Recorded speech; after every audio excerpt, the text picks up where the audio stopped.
La historia nos pertenece, nos otorga elementos para comprender el presente y, por lo tanto, actuar conscientemente en él. Interruptus 660. Escucha y comparte con nosotros la idea de que el pasado constituye lo que somos y lo que seremos en el futuro. Interruptus 660. Hacer época no es intervenir pasivamente en la cronología, es interrumpir el momento. Interruptus 660. Pasado es presente.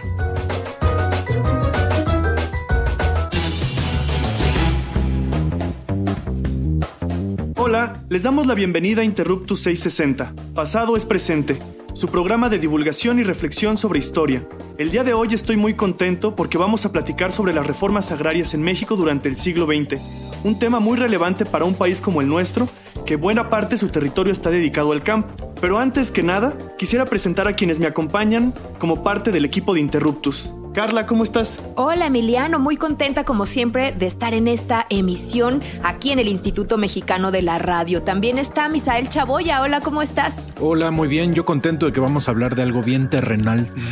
Así que vamos a empezar. Pues nada, el día de hoy estoy también muy contento de tener a un amigo, a un compañero de banca también.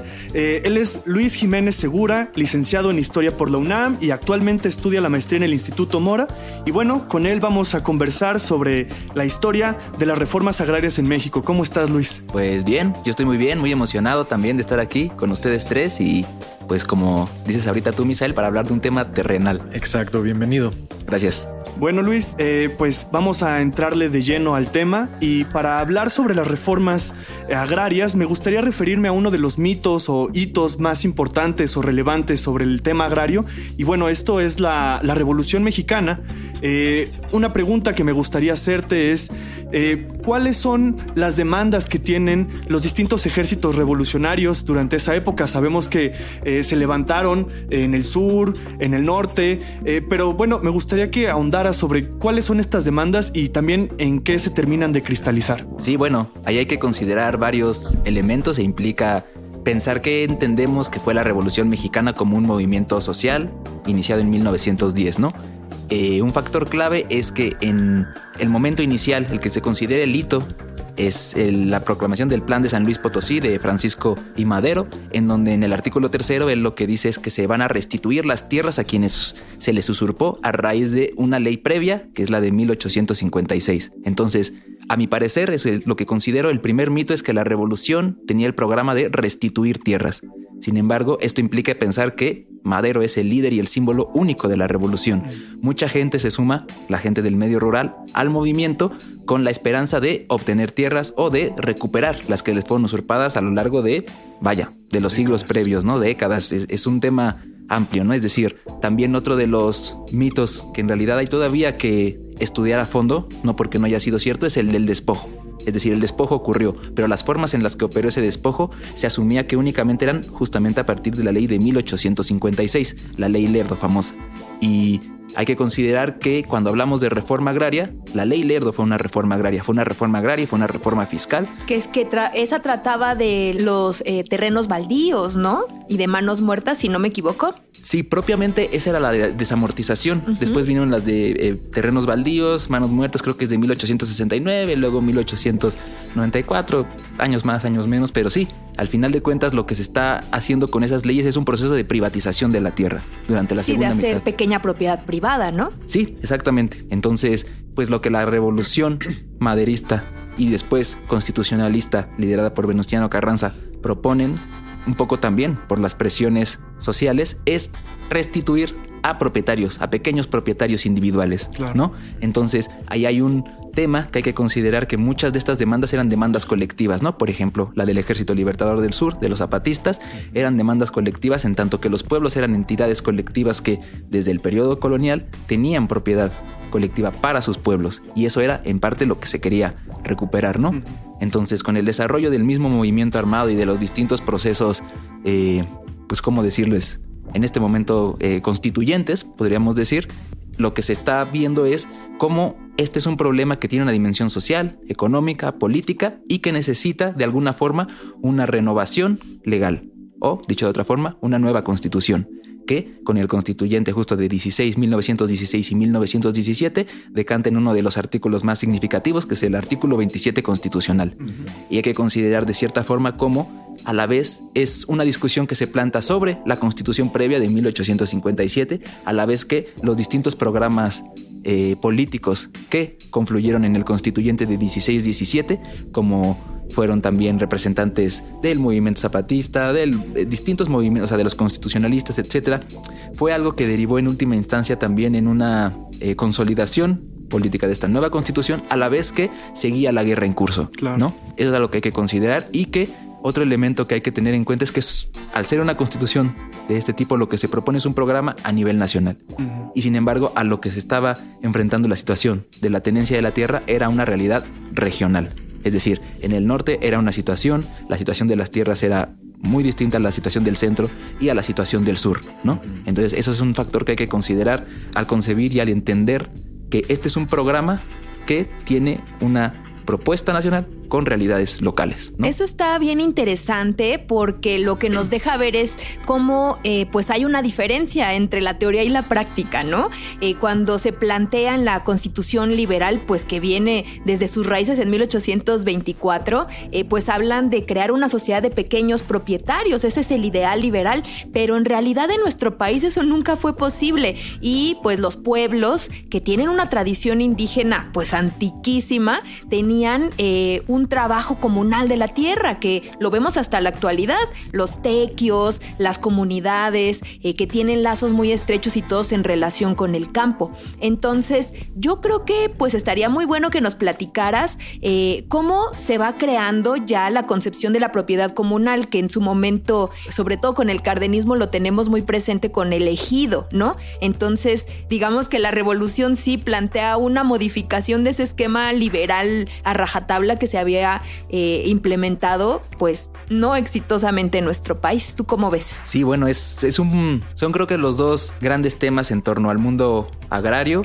a partir del siglo XIX, los que acabas de señalar, ¿no? La cuestión de la propiedad y la dimensión comunal en el mundo rural, tanto de la tenencia de la tierra como de la organización política y social en los pueblos, como el desarrollo de la pequeña propiedad rural. Y en ese sentido, a mi parecer, también es importante señalar que el cardenismo como tal, desde mi punto de vista, también representa un mito, porque parece que Cárdenas fue su gobierno el que repartió las tierras. Sin embargo, la concepción del ejido hay que considerar que es un concepto que viene desde el mundo colonial, y es un concepto que dentro del mismo constituyente del 27 se está pensando y reformando como una suerte de renovación de esa estructura colonial bajo un esquema constitucional social, ¿no? ¿Qué significa esto? Que ya no solo va a haber una defensa y una promoción de la pequeña propiedad privada, sino que de cierta manera, en un primer momento, a partir de 1917 y hasta 1934, se va a hacer una promoción y creación de ejidos. Pero hay que considerar que se promueven y se crean estos ejidos en tanto se les concibe como una forma de propiedad transitoria. Es decir, en esta época, bajo el pensamiento positivista, es el pensamiento positivista liberal el que está concibiendo un esquema evolutivo de la sociedad. Y ese sistema evolutivo concibe a las distintas sociedades indígenas de distintas maneras. Es decir, aquí el personaje y el referente clave es Andrés Molina Enríquez. Parte de su trabajo, lo que él señala es que hay distintos grupos indígenas a lo largo y ancho del país, y dice, por ejemplo, algunos como los pueblos del norte, como los pueblos apaches, esos son pueblos bárbaros, ¿no? Son términos de la época. Mientras que distintos pueblos del centro y del sur del país pues tienen propiedad, han sabido amoldarse un poco a esta situación, y si se les impone la pequeña propiedad privada, en realidad no van a estar en condiciones de competir contra los grandes propietarios. Esta es la idea de la época. Entonces, al hacer una promoción de la tenencia colectiva de la tierra, lo que se procura es que la gente del campo eventualmente pueda llegar a la pequeña propiedad privada. Y cuando hablo de 1934 como el momento de corte, es que hay que considerar que cuando tenemos una constitución, tenemos el código el cuerpo de leyes, mejor dicho. Pero para que eso se ponga en práctica, pensando en esta relación entre teoría y práctica, se necesitan códigos. Y entonces en 1934 se hace el primer código agrario de este sentido, bajo una situación en la que después de la crisis del 29 hay un fortalecimiento de las demandas sociales, y el mismo gobierno y el mismo partido, el Partido Nacional Revolucionario, lo que hacen es hacer una promoción bajo un programa que este era su nombre, era socialista, ¿no? Y en ese sentido hay una promoción del ejido incluso antes de que Cárdenas fuera candidato a la presidencia. Era algo que ya de cierta manera se sabía a voces, pero lo que sí hace su gobierno es que hace un reparto masivo de tierras. No es el primer gobierno que empieza a repartir tierras, pero sí es el que le da una mayor promoción. Y para mí también es importante señalar que otro de los mitos de la reforma agraria es entenderla únicamente como un programa de reparto de tierras. Es un programa que también tiene que ver con proyectos de irrigación, con creación de vías, con condiciones para la producción y específicamente en el sexenio cardenista con la promoción de empresas colectivas como podrían ser cooperativas. Es decir, es algo que se ve tanto en el mundo rural como en el mundo industrial, es decir, en el mundo de los obreros y de los campesinos, ¿no? Y pues sí, hay que entender que fue un proceso que inició muy fuerte en los primeros años del sexenio y hacia los últimos 2 años fue un proceso que empezó a ralentizarse. También porque pues hay que considerar que los últimos años del sexenio de Cárdenas, 38-40, son los años en donde estalla la Segunda Guerra Mundial y en donde el conflicto ideológico a nivel global está entrando en otra escala, ¿no?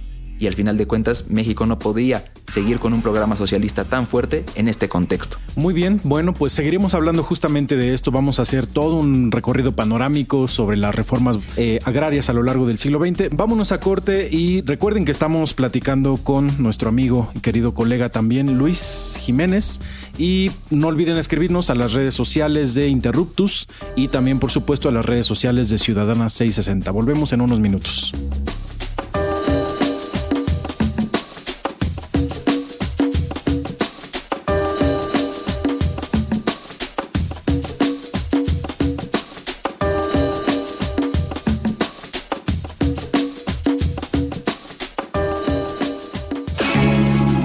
La historia es nuestra, porque la hacemos todos los días. En un momento continuamos. Interruptus 660.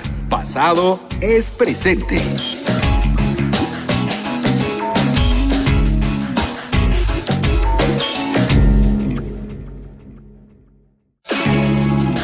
No somos los mejores del mundo, pero sí los mejores del rumbo. Continuamos en Interruptus 660. Conocimiento histórico para que no te tuerza la policía intelectual.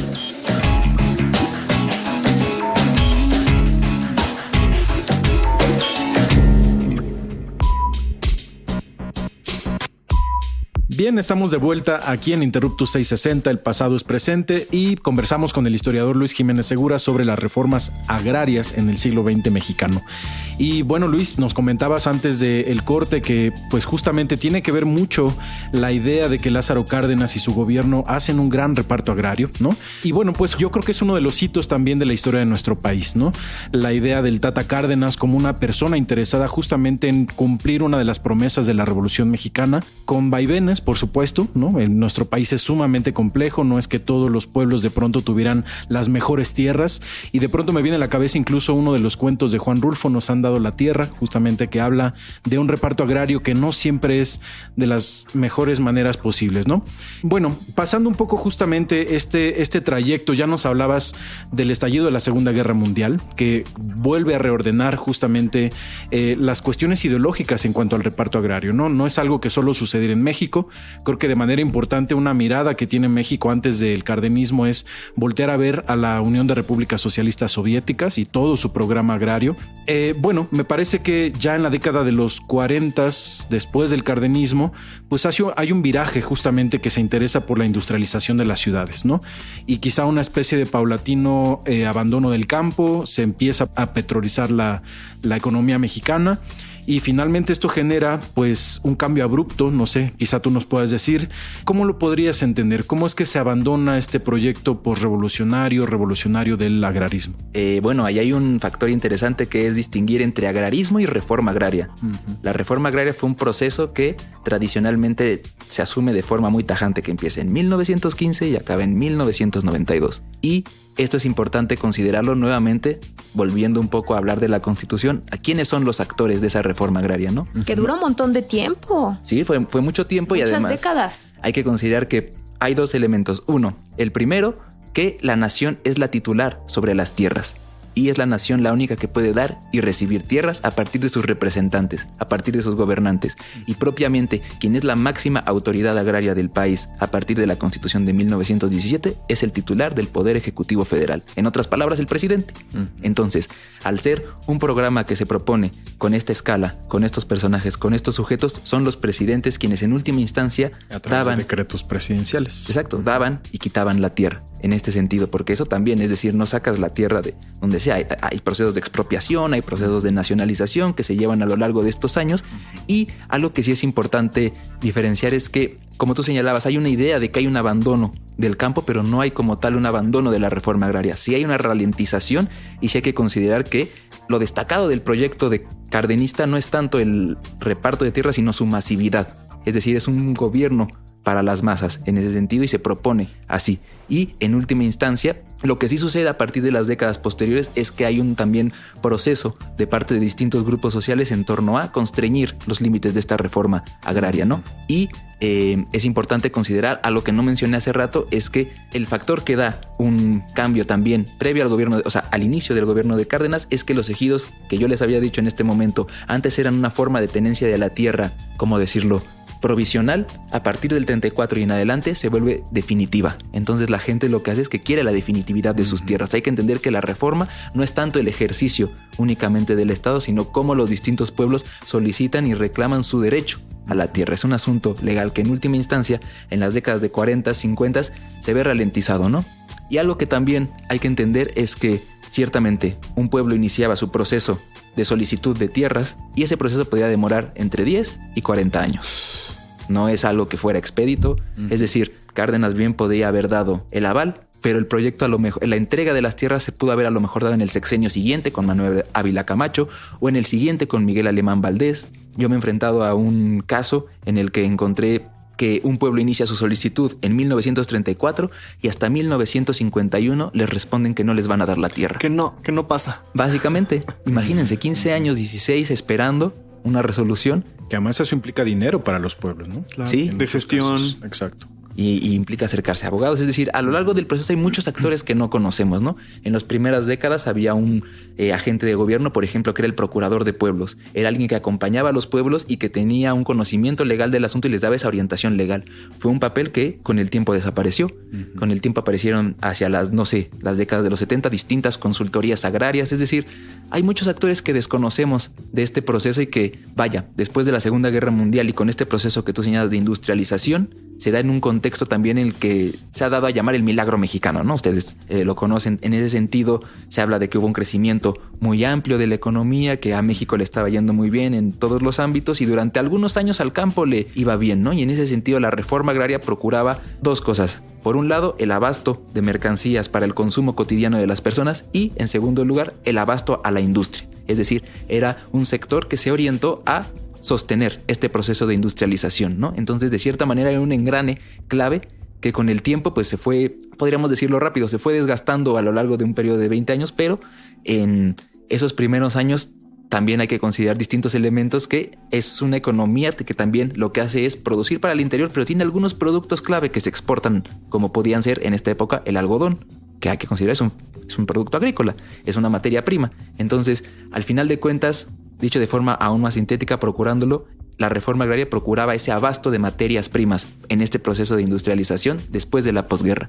Y esto, pues hacia el final de la década de 1960 es cuando empieza a encontrar ya un declive y un desgaste mucho más acentuado, porque es una época en la que la población crece un montón, ¿no? Entonces es una población que crece a un ritmo pues ya no equilibrado, digamos. La explosión demográfica, ¿no? La explosión demográfica, exacto. Es una explosión demográfica que en el mundo agrario, en el mundo rural, mejor dicho, implica que, bueno, tú vas repartiendo tierras, la gente va teniendo tierras, y si en 1930 en algún pueblo habían 300 personas, a lo mejor en 1970 habían 1000. ¿Y a todos les toca tierra? A todos les toca tierra, pues es la pregunta, es lo que sucede, y hacia la década de los 70, después de distintos procesos justo de desgaste económico, hay nuevamente una revitalización de este proyecto con un discurso agrarista, que en la práctica se enfrentaba a distintos actores sociales que lo que pues veían es como, oye, no puedes volver a hacer un reparto masivo de tierras porque uno, en términos materiales, ya no hay tierras que repartir, entre comillas, ¿no? Siempre es un asunto de, pues quien parte la tierra al final de cuentas, pues es quien puede decir, bueno, hay o no hay,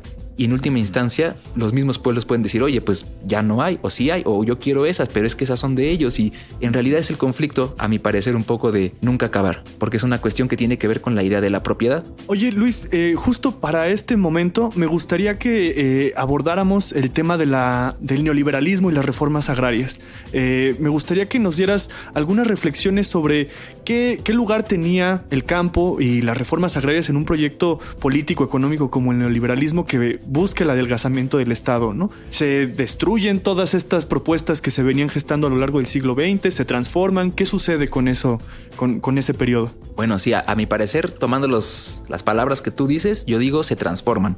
O sea, es decir, destruir un sector económico es en realidad impensable en cualquier país, ¿no? Entonces, lo que se hace es que sí se pone ahí un freno de mano al proceso de reparto, y hay que considerar, si en los 70s estamos hablando de un proceso de explosión demográfica, de que ya no alcanzan las tierras y de que poco a poco la economía se va desgastando, hacia la década de los 80, que podríamos decir es la década de la crisis, hay un proceso en el que se reconfigura justo el proyecto económico nacional hacia el neoliberalismo y hacia la apertura del mercado.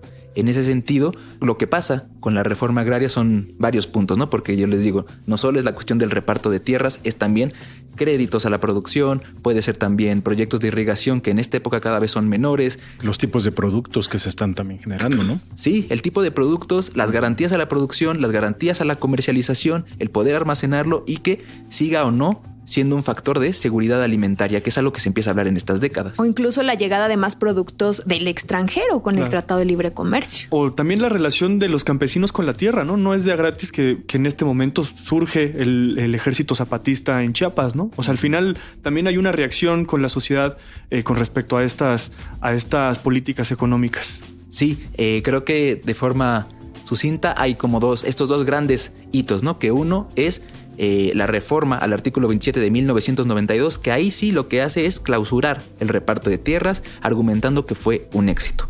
Y eso es algo que es un tema a debate. Y en segundo lugar, con la apertura comercial, que digamos se consolida, pero no inicia ni acaba con la firma del Tratado de Libre Comercio en 1994, lo que sí da, y es algo que creo que decías ahorita tú, Carla, es un proceso también de incorporación de mercancías del exterior, ¿no? Y sobre todo que no es que sean productos desconocidos, es que muchas veces las variedades de los distintos insumos agrícolas son ahora importados del exterior.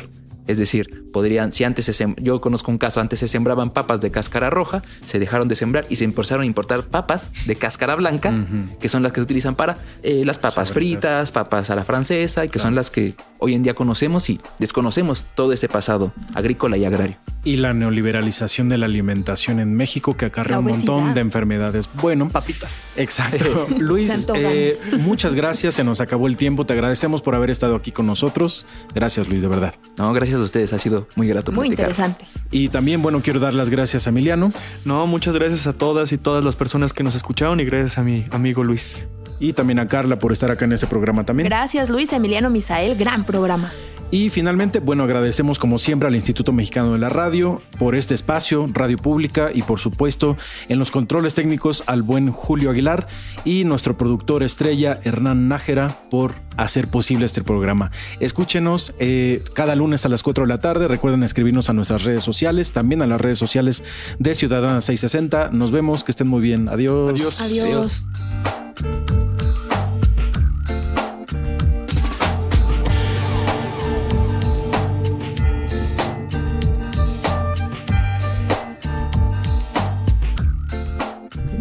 Interruptus 660. Los esperamos la próxima semana para seguir indagando en la diversidad cultural y social de México desde la mirada histórica. Interruptus 660. Porque comprender nuestro pasado es primordial para entender nuestro presente. Interruptus 660. Pasado es presente.